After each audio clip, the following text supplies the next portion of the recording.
Hello दोस्तों। तो इतिहास के सीरीज को आगे बढ़ाते हुए हम लोग आज समझेंगे कि हम लोग जब इतिहास पढ़ते हैं तो प्रत्येक बार आता है ईसवी और ईसवी पूर्व। इसके बारे में जानेंगे, इसके पीछे क्या कहानी है कि गौतम बुद्ध का जन्म 563 ईस्वी पूर्व हुआ, जबकि मोहम्मद साहब का जन्म 570 ईस्वी में। तो इसको इसको तय करने के लिए ये ग्रेगोरियन कैलेंडर का सहारा लिया जाता है, जो ईसाइयों का कैलेंडर है। उसमें ईसा मसीह के जन्म जिस दिन हुआ है उस दिन को आप शून्य मान सकते हैं या शुरुआत मान सकते हैं। उसके पहले जो भी समय गुजरा है वो सब जो है ईसवी पूर्व कहलाएगा, और उसके बाद जो समय गुजरा है उसको ईसवी कहा जाता है। और इंग्लिश में जो है ईसवी पूर्व को before the year of Christ, birth of Christ, और जिसको बीसी कहा जाता है, और ईसवी को year of the Anno Domini, यानी जेसस क्राइस्ट के जन्म के समय का जो है उसको एडी कहा जाता है। अब आप याद रखने के लिए इसको अपने जन्म को जो है जेसस क्राइस्ट जिस दिन जन्म हुआ था उसको मान लीजिए अपने जन्म को। आप अपना बर्थडे याद करिए मन में, एक बार कर लिए। उसके बाद आपके जन्म से पहले जो भी समय गुजरा वो सब बीसी कहलाएगा, और आपके जन्म के बाद अब तक जो वर्ष आपका चल रहा है वो सब ईसवी कहलाएगा। और ईसा मसीह के बारे में कह दिया जाए कि इनका जन्म जो है बेथलेहम जेरूशलम में हुआ है। इनके पिता का नाम जोसेफ और माता का नाम मेरी, और इनको मरियम के नाम से भी जाना जाता है।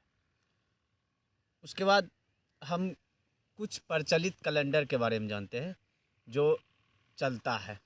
जैसे भारत का जो है सबसे पुराना संवत विक्रम संवत है। संवत जो है ये पहले के राजा जब आते थे तो वो अपने अनुसार जो है ईयर को, दिन को जो है मानते थे, वर्ष को मानते थे। जैसे सबसे पुराना संवत विक्रम संवत है। ये विक्रम संवत मध्य प्रदेश के एक राजा थे, उज्जैन का राजा विक्रमादित्य प्रथम। ये जो है पहली बार शकों पर पराजित करने के क्रम में जो है इनका चलन किया है, जो 58 ईसा पूर्व से माना जाता है। उसके बाद जो संवत चला है वो शक संवत है। शक संवत की शुरुआत कुषाण वंश के राजा कनिष्क ने किया है, और ये 78 ईस्वी में शुरुआत किया है। उसके बाद जो और भी प्रचलित कैलेंडर है, जैसे आपको बताया गया कि ईसाइयों का जो कैलेंडर है, ईसाई धर्म का, वह ग्रेगोरियन कैलेंडर जूलियन कैलेंडर के नाम से जाना जाता है। अब ये जूलियन कैलेंडर क्यों कहलाता है? क्योंकि पहली बार रोम के राजा जूलियस सीजर ने लिपि यानी कैलेंडर चलाने का शुरुआत किया था, इसलिए इसको जूलियन कैलेंडर भी कहा जाता है। उसके बाद इसमें जो आता है कि कहा जाता है कि यानी दिन दिन जो है सभी कैलेंडर में अलग अलग ढंग से, यानी अलग अलग दिन जो है, यानी एक वर्ष में जो है दिन को काउंट किया जाता है। कोई सूर्य से काउंट करते हैं, कोई चंद्रमा से करते हैं। तो ये ईसाइयों का जो कैलेंडर है, जो सामान्यतः प्रचलन में हम लोग कर रखते हैं, जैसे जनवरी फरवरी, इसमें जो है दिनों की संख्या 365 दिन का होता है।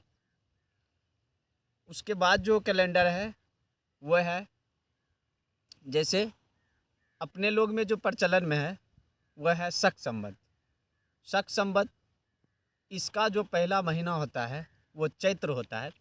चैत्र यानी मार्च से शुरुआत होती है, और इसका जो दिन जो गिनती होती है ये चंद्रमा के अनुसार गिनती करते हैं, और इसमें जो दिनों की संख्या होती है वो 354 दिन का होता है, याद रखना है।